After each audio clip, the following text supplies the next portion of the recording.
ما ته په دې شرم محسوسېږي چې زه د دغه دور هغه پښتانه رایاد کم چې کم د دغه نیازي ارد ګرد تاوېدل، کمې رویې وې، کمې کردارونه او په کمو کردارونو یا په کمو وجوهاتو ورته بیا ټکټې او وزارت چې لکه تاسو سوچ وکړئ چې هغه وایي چې زما په ټولو وزیرانو کې بهترین کارکردګي د مراد سعید وه، نو هغه ما ته پته ده او تاسو ته پته ده چې دا کارکردګي به کم ځای وي او دا کارکردګي به څنګه چې چغې به یې والی چې ابھی ټکر کې لوگ ملے هغه د یو تپړ بس چې کیسه راغونډېږي سار پکې یو اعلان کړي. اوس لکه د پرویز خټک نه به موږ د پښتو د غیرت څه تمه وکړو. دلته یو پونیر کې م لیدل، تصویرونه مې لیدل، مخکې یو ځای کې ناستو د کیس خان په حجره کې ناستو، دا زمونږ هغه دوره چې وه نو کیس خان روټۍ کړې وه، د دغه ممبر صاحب زوی هم پکې ناستو، دا سردار حسین بابک صاحب لږ زورور دی.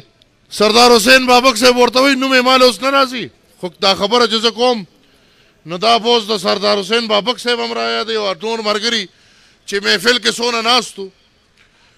نو دغه ممبر صاحب ښځو ته وایي مړه ستاسو دا کار ډېر اسان دی، وي کار زمونږ ګران دی. ورته وایي څنګه جي؟